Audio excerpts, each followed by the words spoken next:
నమస్తే, welcome to Abhinav Bharat.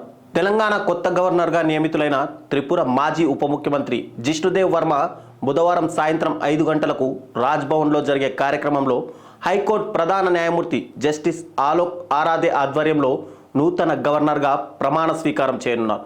Telangana గవర్నర్గా తనను నియమిస్తారని అస్సలు ఊహించలేదని జిష్ణుదేవ్ వర్మ అన్నారు. రాష్ట్రపతి ప్రకటన వెలువడడానికి కొద్ది గంటల ముందు ప్రధాని నరేంద్ర మోడీ, తెలంగాణ ముఖ్యమంత్రి రేవంత్ రెడ్డి ఒకరి తర్వాత ఒకరు ఫోన్ చేయడంతో తనకు విషయం తెలిసిందన్నారు.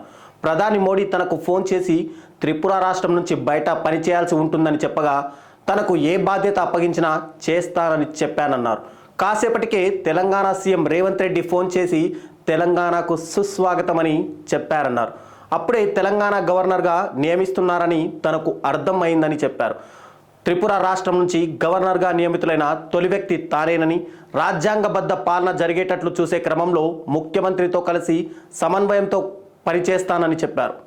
తన నియామకం త్రిపుర రాష్ట్రం పట్ల ప్రధానికి ఉన్న శ్రద్ధకు నిదర్శనమని, ఎన్నికలలో సంబంధం లేకుండా ప్రధాని మోడీ తరచూ త్రిపురకు వస్తారని గుర్తు చేశారు.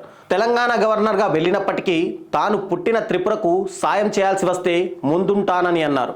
గతంలో త్రిపుర ఉప ముఖ్యమంత్రిగా బాధ్యతలు నిర్వర్తించిన జిష్ణుదేవ్ గత ఏడాది త్రిపుర అసెంబ్లీ ఎన్నికల్లో పోటీ చేసి ఓడిపోయారు.